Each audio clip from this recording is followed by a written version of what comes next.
All right, welcome everybody to another episode of the Puget Systems podcast. I'm Houston, the host, and we're joined by Dr. Don Kinghorn, Matt, and our co-host Eric Brown. Today we're talking about AI and machine learning in both a commercial and sort of dev and higher level angle. As I always like to do, just in case for the audience who doesn't already know, we'll kind of go around. We'll start with Eric. Introduce yourself. Tell us a little bit about who you are and what you do, and then we'll go to Don and then Matt. Eric, I'm the sales and marketing manager here at Puget Systems, and I've been here for about 10 years now. And more recently, and part of the reason for jumping on here, getting involved with the AI strategy, I guess, and how we're approaching it here within the company. Thanks. And Don? Yeah, I'm Dr. Don. I am the real Dr. Don, but I still reserve the right TBD. to spew falsehoods and hallucinations. All right, and Matt. We're just going to leave Don at that. Yeah, that's good enough. Okay, sure, I guess I'll go next. So I'm Matt. I'm on our lead our labs team. Most of my hands-on with like AI stuff comes around the like media entertainment industry. So, how people are using. I actually call it more like commercial, kind of like AI solutions. So things that Adobe has done, Topaz, DaVinci Resolve, all of that kind of stuff, rather than like research and the heavy stuff like ChatGPT, LLMs, and all that kind of stuff. Yeah, and I'm definitely on the dev side. Yeah. I was thinking about that as we were coming into this. I was like, I like that we have the two of you coming in here because it's like the collision, I guess, of the two sides of the spectrum of like the art side and then the more like scientific research side.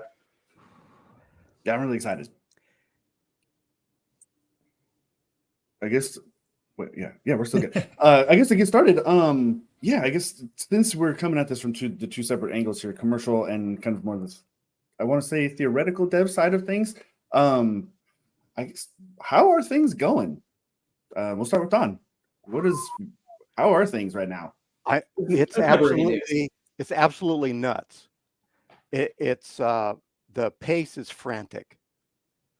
But the tools are coming together brilliantly. You can run local LLMs. I mean, this is a big deal for us. One of my big things, people are probably getting tired of me saying it, is we want to eat our own dog food. Mm-hmm. Okay, so we're doing stuff on our gear, on our servers, running our LLMs and our embedding models and with our code. Same thing that we're going to be, that we're doing for our customers. It's crazy. And I'm just before I got on here, I'm working on a Q&A retrieval augmented Q&A bot, Leanne bot, our wonderful human resources person. Mm-hmm. So I'm using all the data that she's put up on our site and in our procedure site, and just going to make a Leanne bot, right? Nice. Super great, but man, it is definitely Wild West. The tool chains are brilliant, but man, there's nothing that's over 2 years old. In fact, most of them are less than a year and a half. And so things are like every 2 weeks or sooner, you have version updates, and I mean on like everything. And but you've got the big players. You've got Hugging Face. You've got LangChain, which is really brilliant and really pretty stable, pretty standard. It's great. Llama Index, which is brilliant, but I had problems with it. I will definitely revisit. There's tool unstructured. There's a whole slew of these, and they're just brilliant. And it's boom, Nice. So it's really, really fun. I'm really having fun digging in with stuff, keeping up with it, and actually, rolling up my sleeves and getting in there and messing around with stuff and making it work on our gear, which is a challenge. Correct me if I'm wrong, but one of the big areas that we're looking to leverage AI is, I mean, for people that aren't super familiar with this stuff, basically ChatGPT, but augmented with our own data. So that if you're asking, like you use like the HR as an example, if you ask like, hey, what's our PTO policy for sick or for parental leave, it wouldn't just grab generic junk off the internet, from everyone who publishes anything about PTO leave. It grabs from like our own data, right? Oh yeah. It's entirely in-house. Mhm. So we're running our own language models. Okay, Are we using like Llama whatever B as like a base? There's Don't know many yet. to choose. There's many to choose from. Right now, I'm running a model from Cohere that's Command R, which is actually really cool. Running that on our AI1 server, which is a quad 6000 ADA box, which is fantastic. Okay. But yeah, Matt, basically state of the art right now. Kind of, in my opinion, I could get some arguments about this, but Llama 3 from Meta, the Llama 3 70B, 70 billion parameter model is really, really quite good. I mean, and I've compared it with some other stuff, and it's like, yeah, that does a really nice job. It's approaching the level of certainly at least as good as ChatGPT 3.5, and I think it's it's closer to 4. It's really, really quite good. But there's a whole bunch of them, and we will be fine-tuning our own models. Cool. So, but yeah, it's all in-house, so nothing is leaving our site. Yeah. It's our data, our servers, the whole process on site. That's the whole eating our own dog food idea here. Right. Yeah. So I haven't actually talked to anybody about this internally, so I'm sorry if you can't answer. Feel free to just say, "Oh, we can't say that yet." But I'm really excited because it's like what you're talking about, like the HR stuff. Like that's internal. That's a tool for us, for our own employees. I'm really excited when we can do one of two things. Well, maybe even three. One of two things. The first, because like I'm on the lab side, the benchmarks and stuff.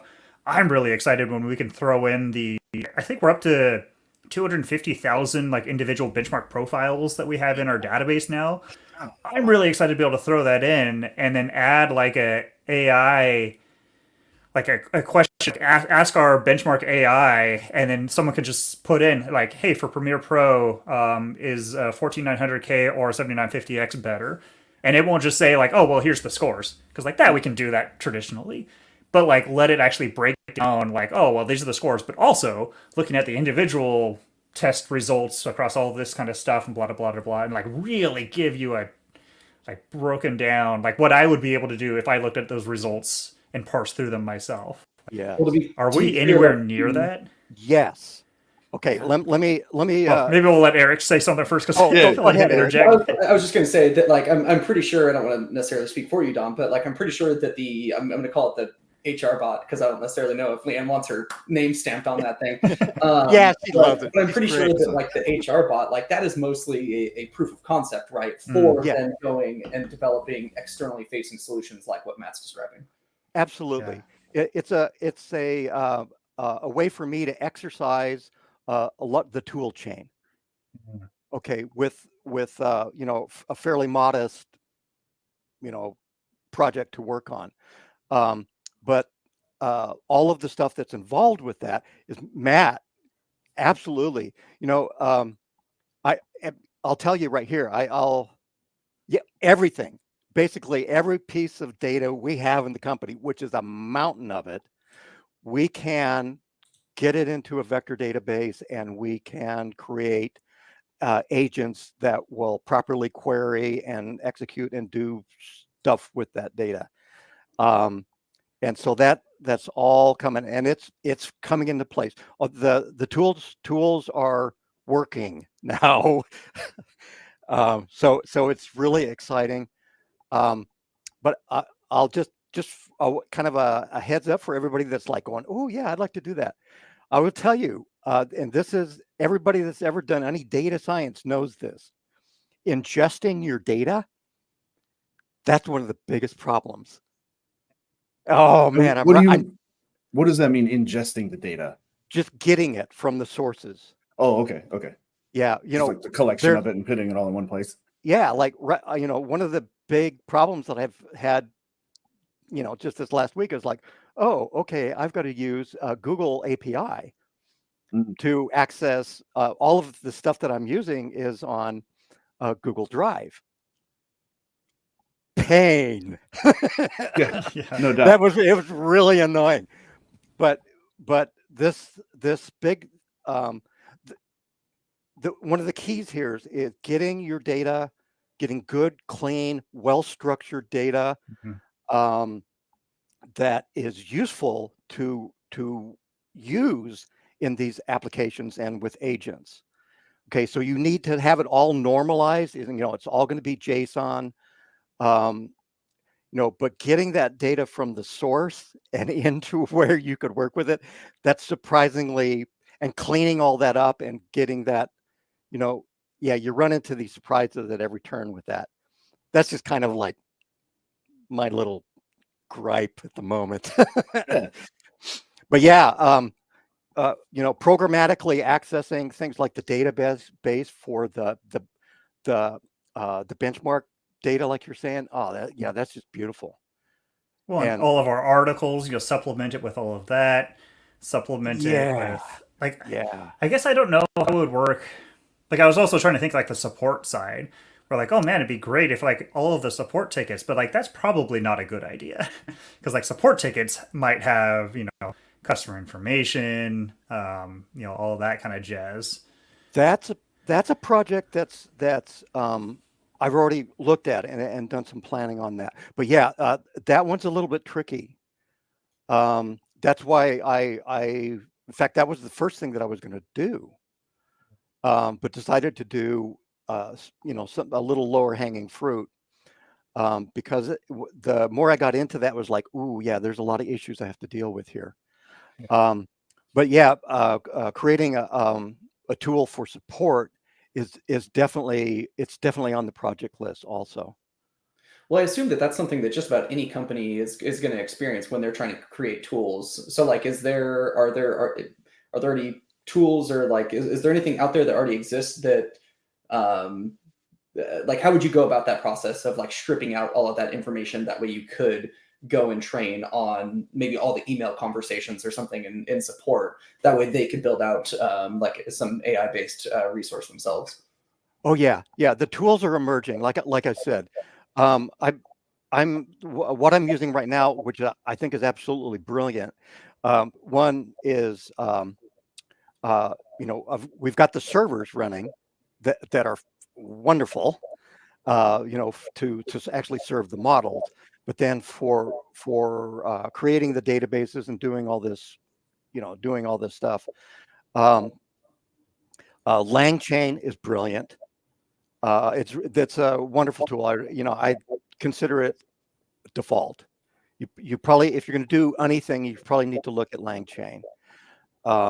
There's other stuff out there though. Okay. But LangChain is good. It's stable and it's really well done. Another tool that I recently found, I was like, wow, what is this? It's a thing called Unstructured.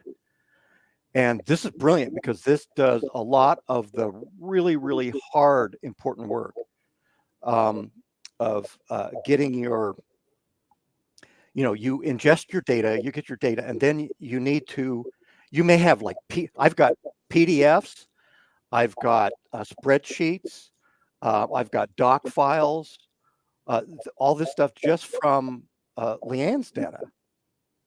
And those things they're really quite different about how you parse them. Okay, because the PDF is basically an image, and actually images. You want to be able to parse images too. Okay, so, but the work you have to do for that to get that in, unstructured is brilliant. Because there's parsers for a whole slew of different kinds of data, and the thing is, what you get out is you get really, really good metadata, which is very important. Okay, all the data, and then you get really good like chunking, breaking everything up into pieces, and it's all normalized to a common JSON schema. So all of this data that you're bringing in from all these crazy different sources, you can get this set up so that it's all essentially the same, and that makes the quality of your results when you actually do the retrieval and the generation. That's a key. That's a big deal. So that one's brilliant. So those two, I'm really hot on those two right now. There's other great stuff. There's Hugging Face. Anybody that's going to do anything has to do Hugging Face. You've got to go in there. It's the most incredible resource. Yeah, Hugging Face, right? It's their little logo. Right. You have to do Hugging Face. That's one of the most wonderful things ever done. I mean, it's so much of it is open source. They have a commercial model. It's, all of these people that are doing these tools, they have a brilliant open source tool chain, and they have a way to commercialize this, to actually provide some kind of service and like this, so they can generate some revenue and keep their venture funding coming in, whatever. So the business models for this stuff are very, very good. So these tools are going to mature and they're going to be solid. Nice. But there's Hugging Face. I also like Predabase.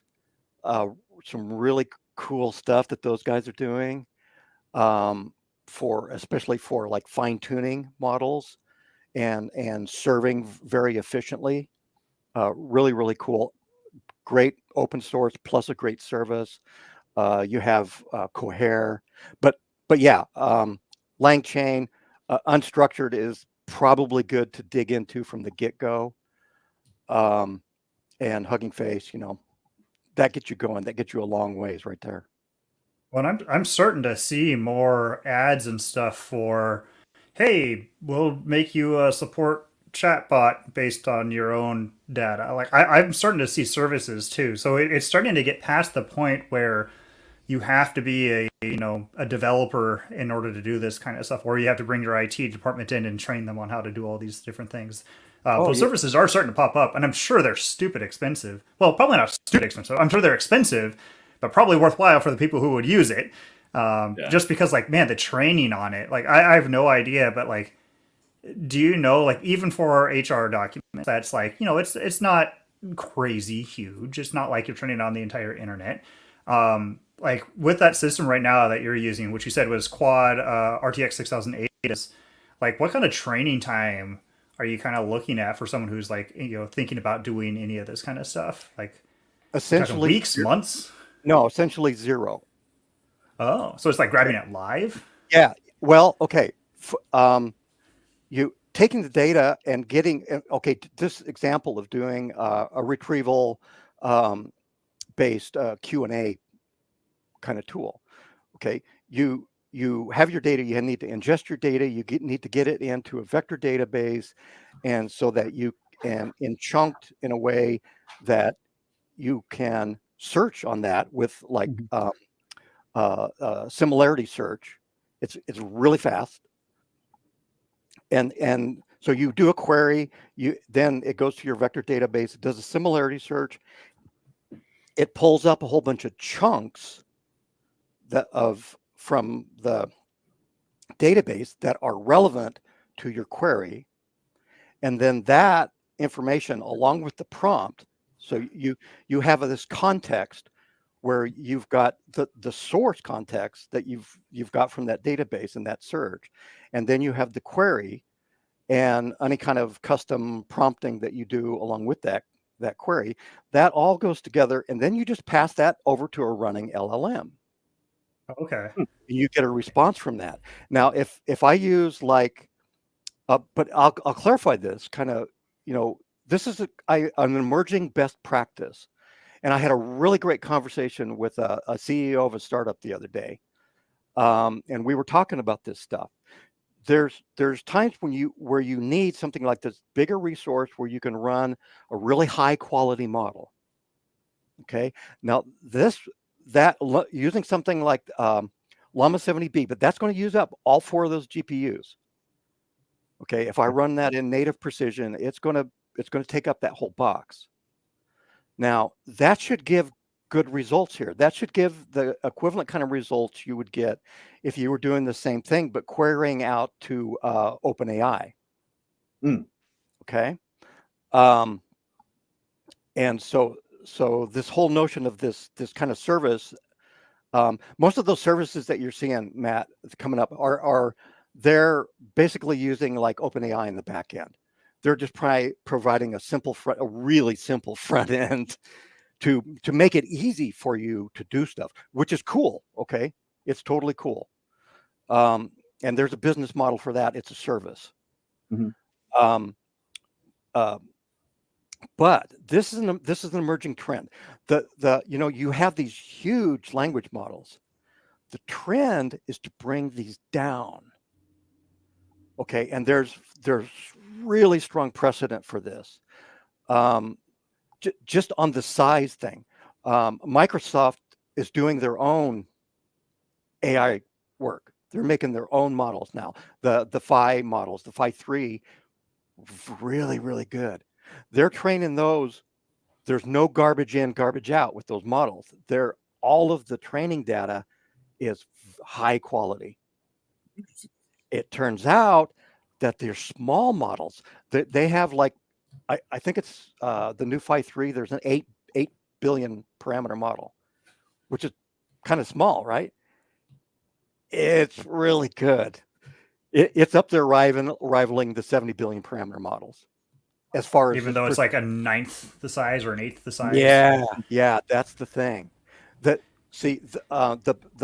big models are kind of overkill, right? It's a shotgun approach, and there's garbage in there. The data is not good. These things are trained on Reddit and Discord, and kind of all the most trustworthy websites in the all world. the crazy stuff on the internet, right? And literally all of it.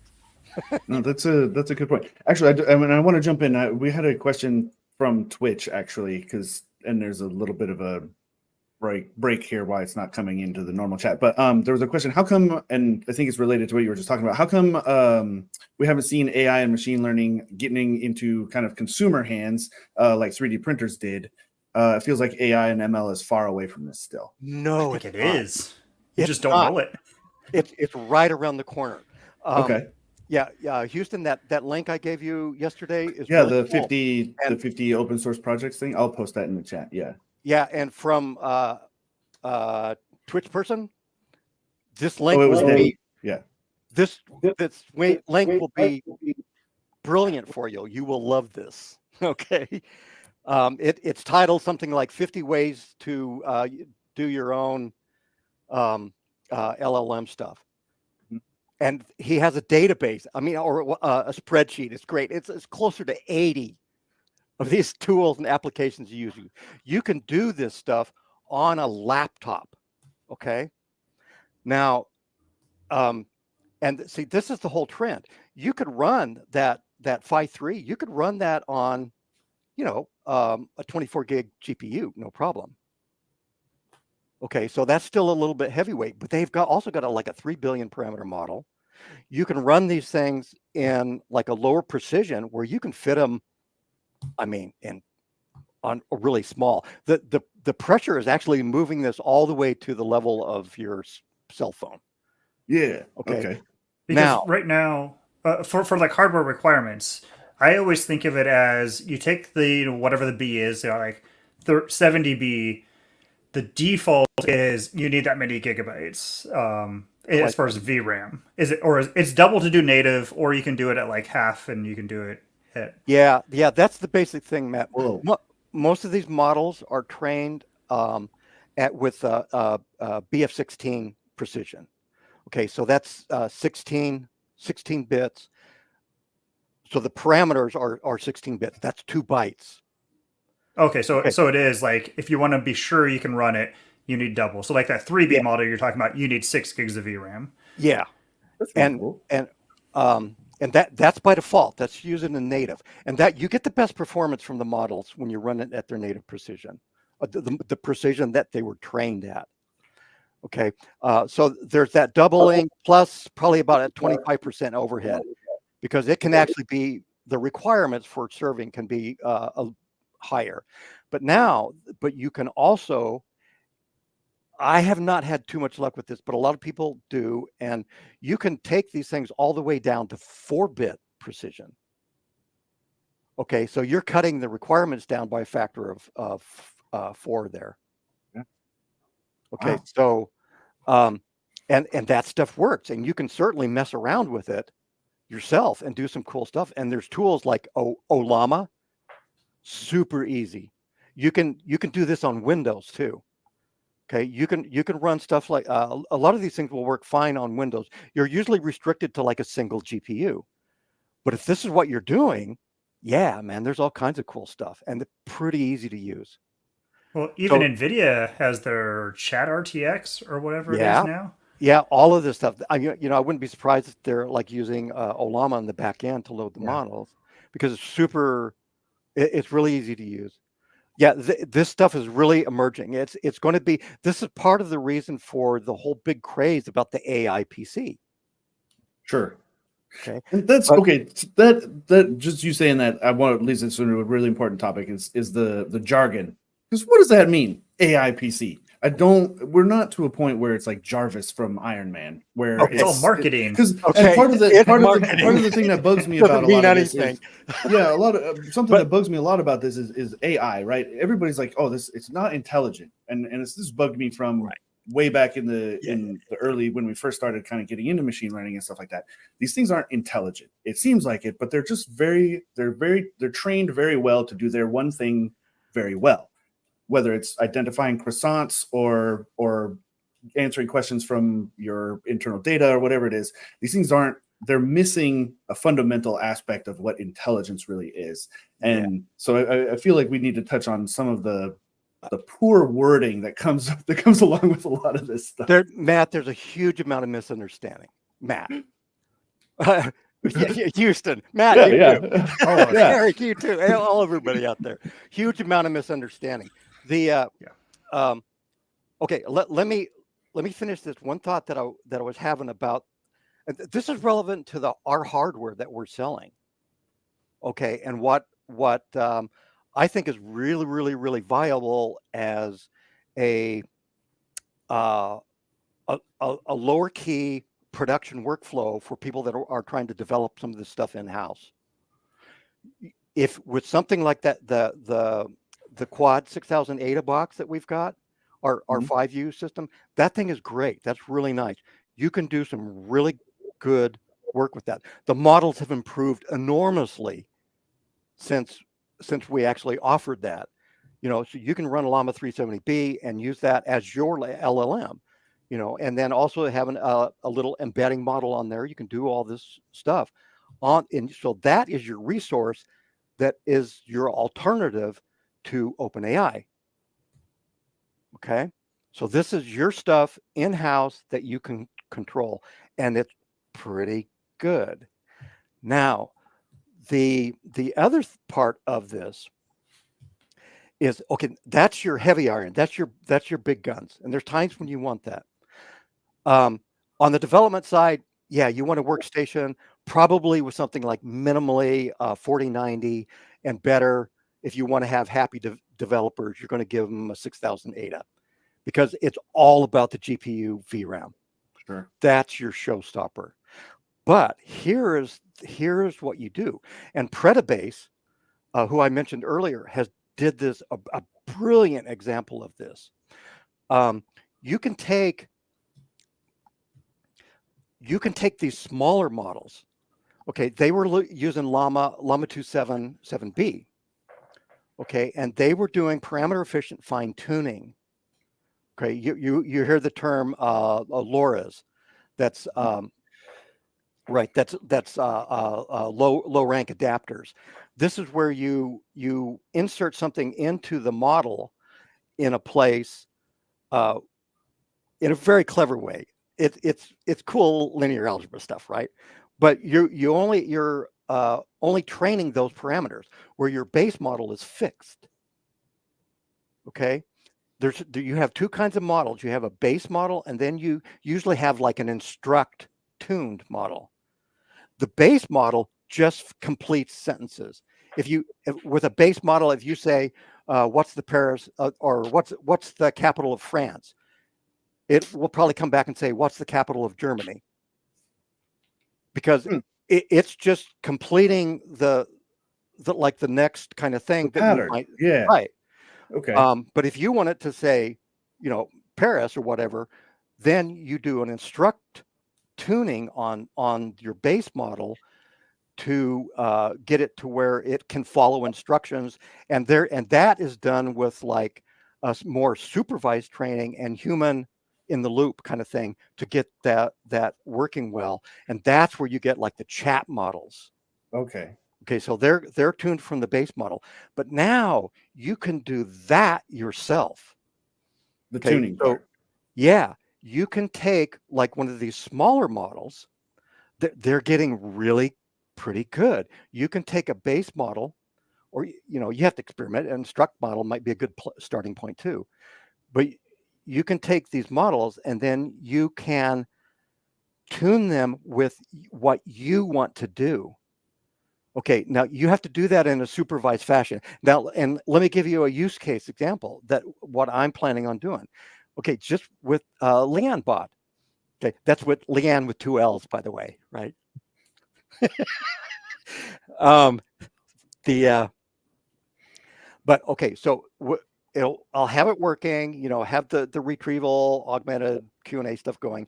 Then using something like the 70B model on the back end to do stuff. Okay. And so then we collect the data, the questions and answers, okay, that we get from using this. Leanne is going to curate that and go through, this is good. Human verified data. Yeah. Yeah. Now, if we can generate about, somewhere in the 2,000 to 3,000 queries like that, probably less even. If we can do that, and so we have a good supervised training set. Mm-hmm. Okay, the base models are unsupervised. They're training. They learn the pattern of language. But if you want them to do something, you have to be more specific in your training, and you need good data. But this is what you do. So you've got that big model that you can use to basically generate. You can even have that model go through your data and say, generate me a whole big set of question and answers from that data. Okay, that then it becomes a training set that you can use for fine tuning on a small model. Now you take one of these small models and you train. It has the basic capability of the language modeling, but you fine tune it for a very specific task. Now you've got a small model that should rival what you get from that big model for that specific task. And you can make a whole bunch of those. Okay. This is where you get like certain models that are like specific for code or specific for well, I guess that's the big one, right? Where like it's really good at spitting out Python code or C# or whatever, because it's specifically trained for that. It's not just a bunch of gobbledygook from everywhere. Yeah, most of those are still more low level done, but you can do this in a less ambitious way than that. Just like for answering questions about HR, boom, very, very targeted. You can make that small model really good at it. Well, and probably another way to think about it for people that aren't as familiar with LLMs is to also think about like generative image AI kind of stuff. Like you get that a lot with like Stable Diffusion or Midjourney or DALL-E.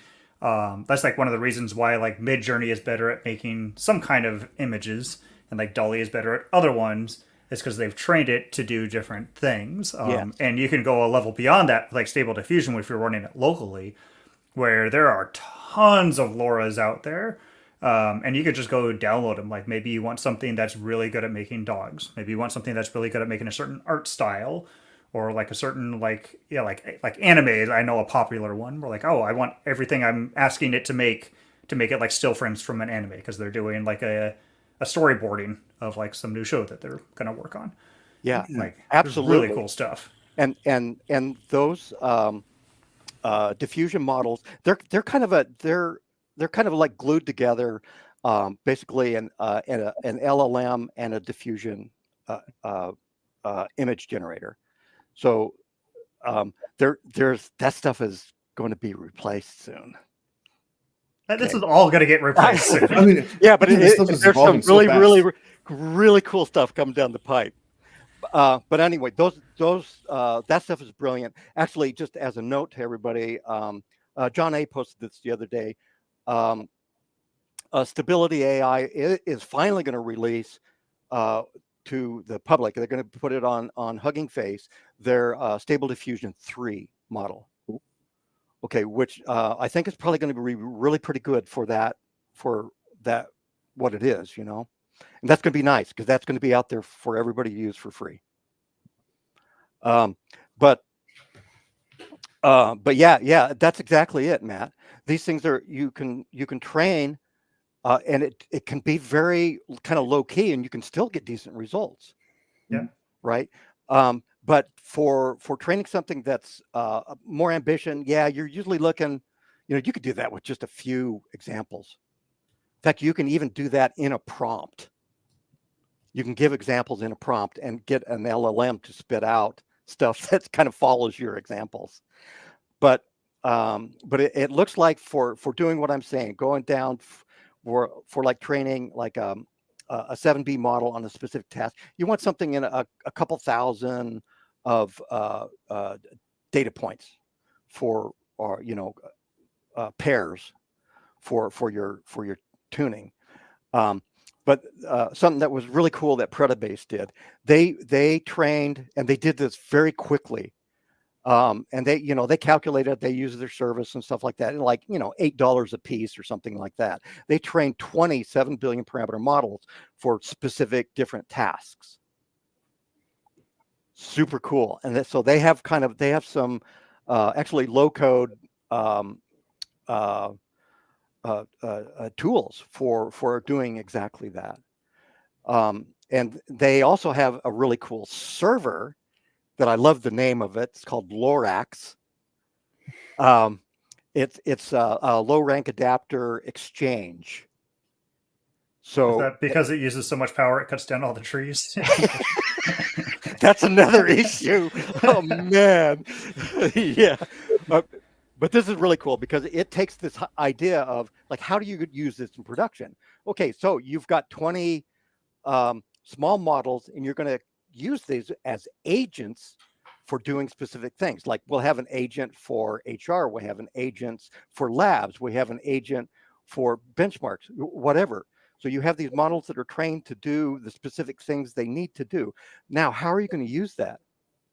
Their Lorax server basically will string these things together and pack them in a really brilliant way and you can run a whole bunch of models on a single machine, and you can exchange those adapters on the fly for the task that's being requested. Oh, neat. Very cool. This is an open source server. So the tools for doing this stuff, this is why it's so exciting. As a dev, and you know, small company, big company, whatever, you know, if you don't have, you know, a couple of people or a team or something, you know, trying some of this stuff out, then you're really missing out. Because my feeling is you should be doing it now, even though it's a little bit Wild Westy and things are breaking and buggy. You should be diving in there now to get your head around what works and using the tool chains, and it's a modest cost to get in. I'm tooting our horn here, but something like that Quad 6000 ADA plus a couple of nice workstations, you can have an in-house team that's going to be pretty happy and be able to do some cool stuff.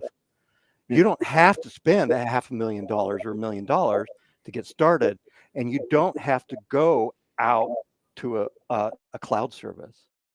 Because cloud is expensive. I don't think people realize how expensive cloud is.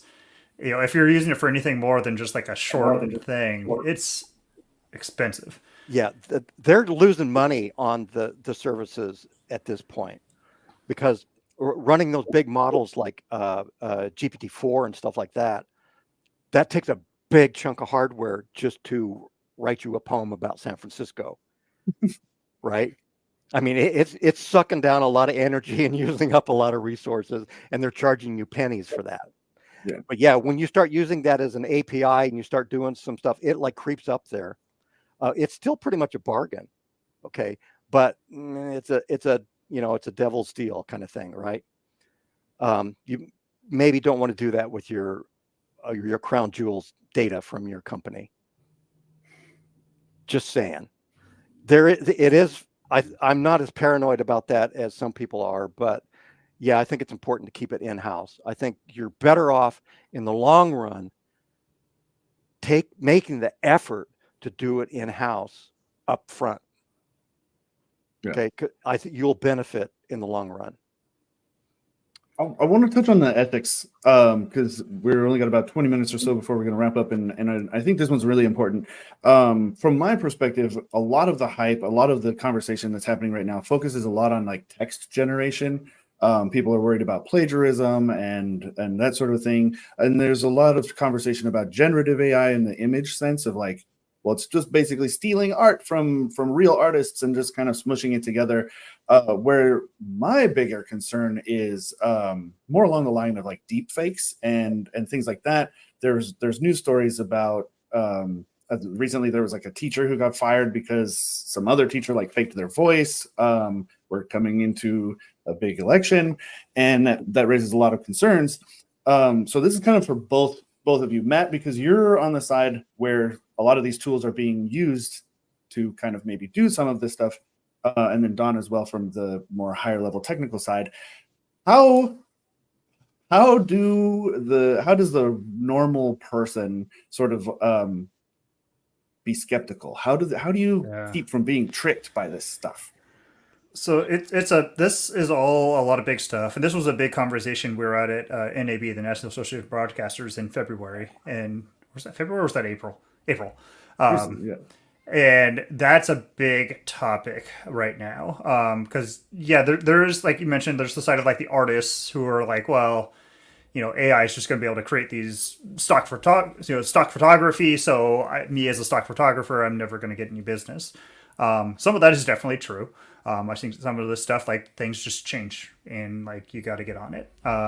Where you're really talking about though is like the ethics. Because there's even something like yesterday of like Taylor Swift on TikTok and Twitter and stuff where like they were making, fakes of her, adult content of her. And like that was going out on the social media stuff. There was also something recently where someone was making AI music from them. And like that was making the rounds. And it's like, well, this sounds like Taylor Swift. It's the same kind of music, but it's got these lyrics that are not okay, or what. I didn't read too far into it, but like you can do all that kind of stuff. And I think that's kind of one of the problems right now is not the technology, but it's the accessibility, I would say. Go ahead. Oh, I almost kind of like, well, I mean, I agree, but I feel like the issue is like the cat's out of the bag. Like people can do it. And so like, you're not going to, at this point, you're not going to stop people from doing it. And I think that to me, the big question is like how, from an ethics standpoint, like how do we help maybe the social media platforms or whoever it is that is amplifying these images or messages or whatever that content is, how do we get tools in their hands to be able to assess whether or not those images or audio or whatever it is was generated in that way? That way they can stop that ahead of time, or at least, kind of like what X is doing, but I'll say they're doing it terribly with community notes and stuff like that. Like how do we add that context to those things that before or during that time that it's getting out in front of the masses. Because typically what we've seen in the past is that once it's out there, it's out there. And you can add community notes once it's reached 4 million people, but it still reached 4 million people.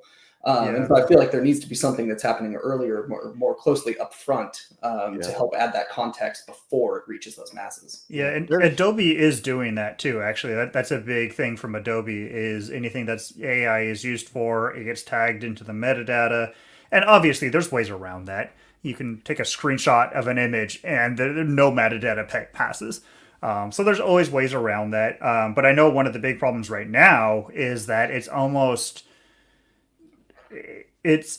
more of a problem than it fixes, because someone will they'll take a photo, they'll go into Photoshop, they'll use what's called generative fill to take a coffee cup out of the background of a TV shot, and cool, that's totally fine. That's something that they could do traditionally with content aware fill in Photoshop, or just normal stuff where you just move things around.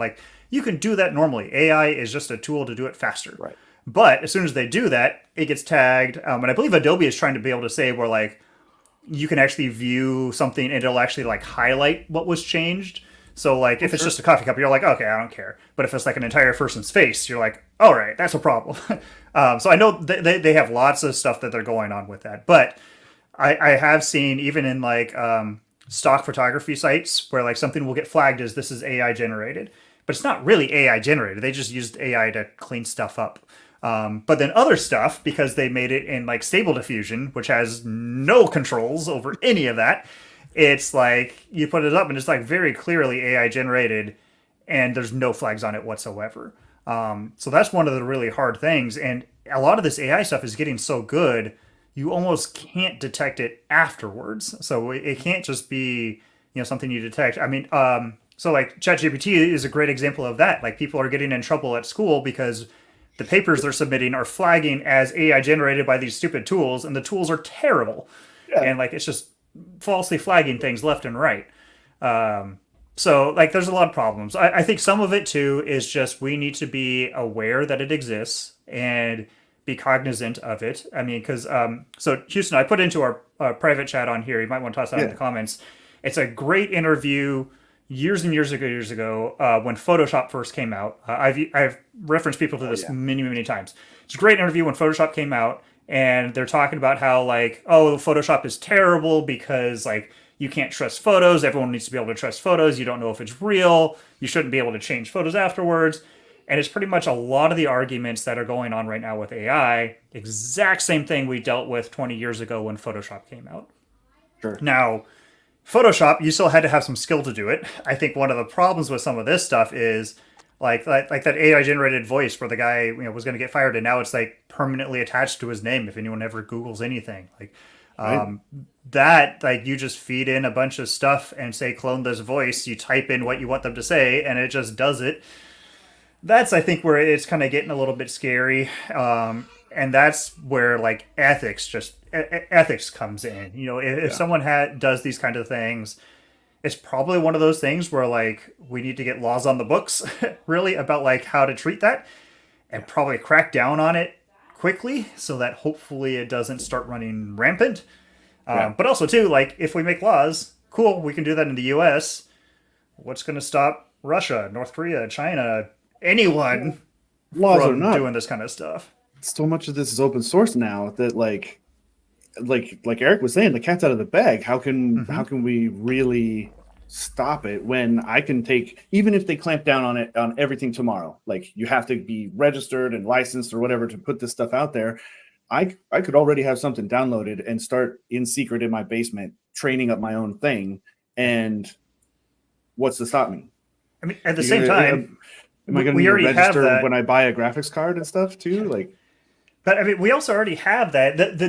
The problem is that right now we have certain mediums that people take as the source of truth. If there is a video of someone talking in front of a camera, that happened.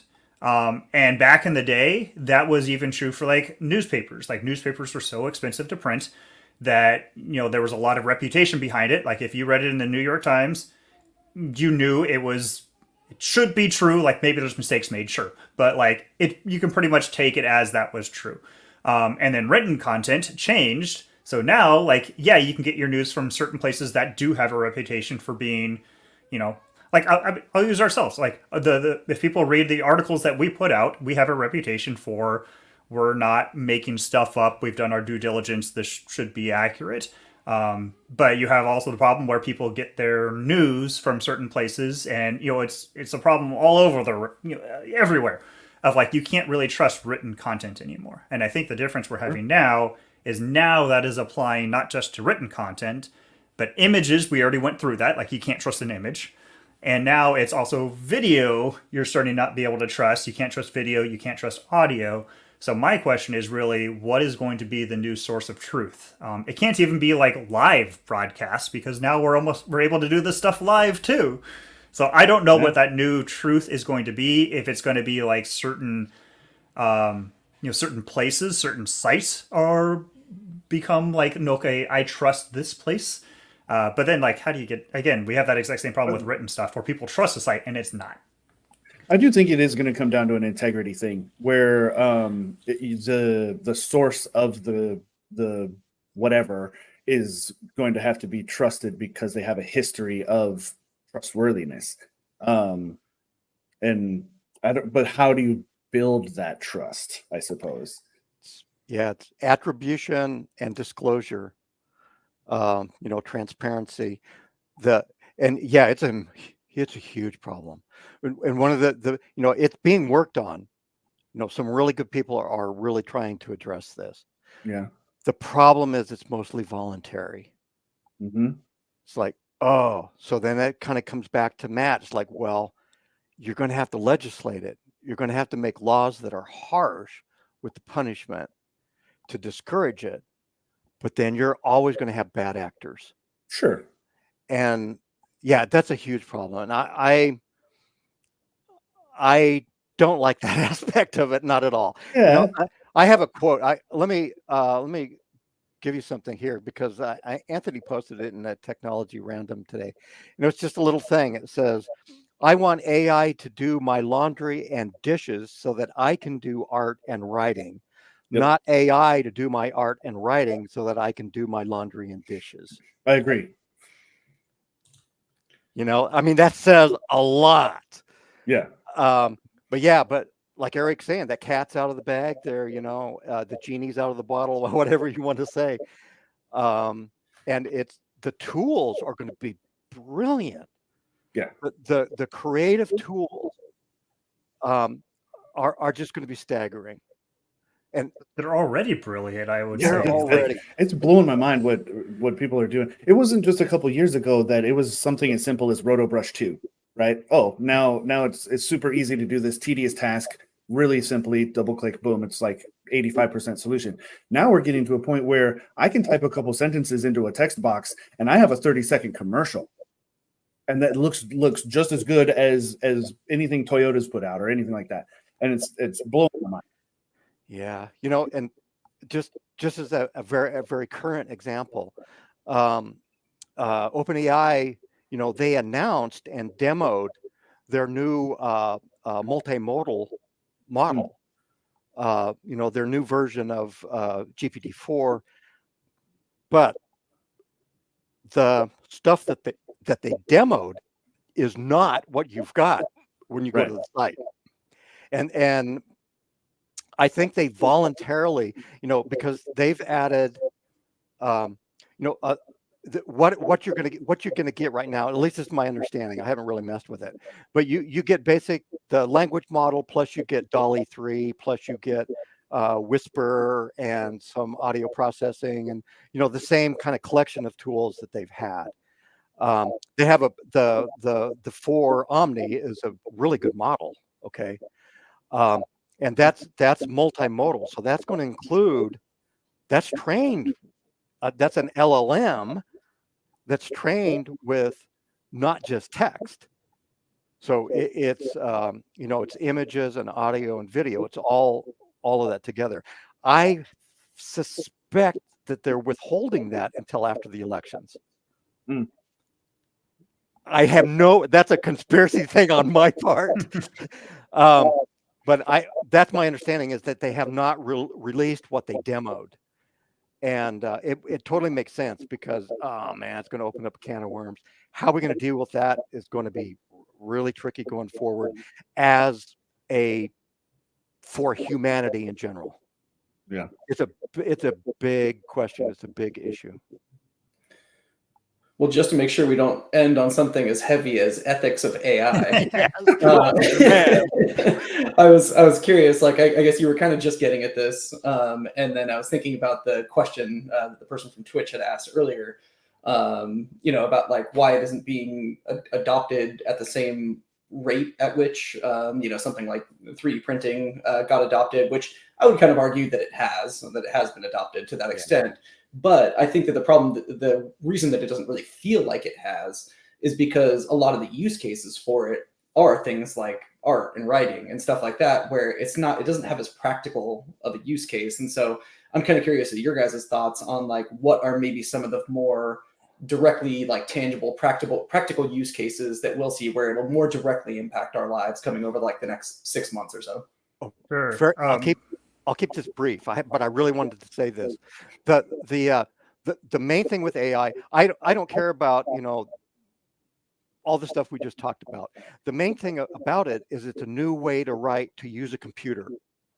It's a new way to make a computer do things. These models really are just big functions. Okay, they're just big generalized functions.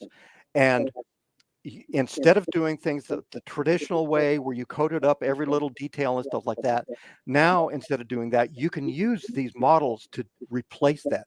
So it's replacement of how we interact with computers. That's the bottom line. Everything with development is going to be impacted by this. Okay, I'll shut up. Well, I guess that might answer the question that was posed earlier about like what does AI PC even mean, and I guess that's kind of the answer to it. It's just a new way of interacting with, engaging with, with your hardware. Yeah, it's going to be a multitude of small tools. It's just replacing traditional coding methods. That's kind of my view of it. Yeah, and I think so. Engineering from my end of like.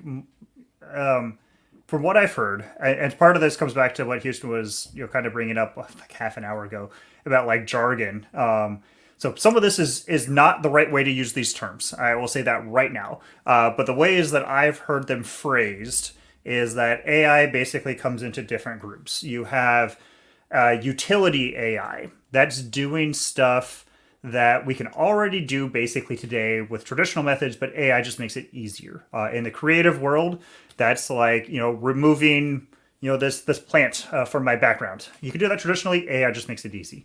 Upscaling video. You have old archival footage, we have black and white footage, upscaling that to 4K, maybe doing colorizing, colorizing old World War I photos, all that kind of stuff. That's like utility AI. Then you have generative AI, which is making something new based on, you give it an input and it makes something completely new. Now, really, like, most of that utility AI is generative AI, so like that's where like the terms aren't really right. But so that's like creating images, creating sound effects, creating music, and we're gonna see that more on like the creative space. People making commercials and they'll use like generative AI to make still frames or replace stuff, that kind of stuff.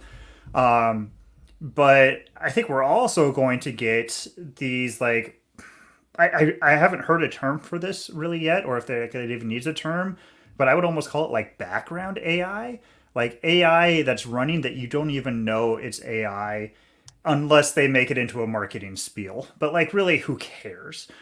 Things like blurring Zoom backgrounds on you guys. Like AI should be great for that because, when like Zoom with the pandemic, when Zoom first started being picked up a whole lot and all these other things like blurring the background, you'd move your hand and like it would be terrible. Like you raise your fingers and you could see in between your fingers, the background. But like that's perfect for AI. AI should be able to know what's a hand. Cool. Do that. And so like that kind of stuff. Or like search. Google got in big trouble for this recently. But like doing AI search results. And like they got in big trouble because like people gave it a photo of a mushroom and they was like, ah, that's a great mushroom, go eat it. And like, no, it was like deadly poisonous and stuff. Or It's like suggesting you put an eighth cup of white glue into your cheese pizza and stuff. Yeah. From an 11-year-old Reddit post. Yeah. But like that kind of stuff should work once they get the kinks out. And, as long as you give it good data, tell it don't train from Reddit, or at least not from the troll subreddits, just like only the good ones. So like, I think that's the other side where it's going to be mostly is going to come into people's lives is that like invisible AI, like is doing stuff for you. Now there's a lot of sketchy things I feel like on that side, things I heard at like NAB that like I'm not excited about, but things like but again it's like things we already have, like your Netflix feed, like making it AI generated so it learns better about what you want, and like it learns from like your web searches and what you're talking about around your Alexa and all that kind of stuff. Like I don't like that, but I understand the reasoning for it. But I was even starting to hear things where like, hey, it knows you and it knows that you prefer movies where the main character has brown hair. Oh, it's going to replace all those main characters with people with brown hair because that's what you like. Or, the female lead, it knows that this is the kind of person you're attracted to. So it replaces the female leads that way. Like that kind of stuff, I am not a fan of. Or like it replaces like the shirt they're wearing with like some new shirt that some designer brand came out with. So you're like, oh, I like that shirt. I want to go buy it. That stuff just feels gross to me, but you're right though, Matt. It's going to be omnipresent. It's going to be everywhere. And yeah, and you won't even know it. But like I said, it's going to be a new way to use computers. Microsoft's this is kind of their idea, and they're making a big individual developer push for creating like co-pilots and things like this. And those things will eventually just all be, in the background. They'll just work. You'll just ask your computer something and it'll do what you ask it to do. That'll be cool. That'd be great. Cool. So I can just tell my computer. I can just tell my computer, like, hey, like, change my background to this, and like, I won't have to go searching through all the menus for where the heck this stupid setting is. Or like on Windows where there's like 2 control panels, I won't have to like deal with that. That'd be great. Yeah, that'd be great. Awesome, man. I feel like we're gonna need a second episode for this because there's still so many bullet points that we kind of touched on, but only in such a vague or very very surface level way. We'll definitely do a part 2 for this because by then there's going to be who knows what kind of crazy stuff is to talk about. So, but we have just a little over our hour, so we're going to wrap it up here. Thank you guys so much for joining, Matt and Don and Eric for joining us today, and of course, as always, the audience as well. Before we go, is there anything, one last little bit you want to mention or check out or talk about before we go? Houston, did you post that link with the? Yeah, the 50 open source elements. Oh, you did. Okay, great. That's so cool. Anybody that's curious, that's a great place to start exploring. And I was just going to say, if you are interested in doing this stuff, this local, heavier stuff, not the Google searches is using AI. But just keep an eye on our like content that we're putting up. We're doing more and more like systems, even like if you're looking for systems tailored for like these AI different workflows. But we're also starting to do a bunch of testing and content because there's a lack of that, I would say right now, where like, I want to do this. What do I need? The answer is, So we're trying to answer all those questions right now and keep up with it as things move on. Like Stable Diffusion 3, we mentioned all the LLM stuff. It's going to be a moving target. So, I mean, you'll be getting technical posts from me, basically how-tos, like, how to set up the server to run your LLMs and all that. I'm way behind on doing that right now because I'm trying to move some other projects forward. But that's a really important deal. Yeah, keep an eye on the site. We should have really good information coming up.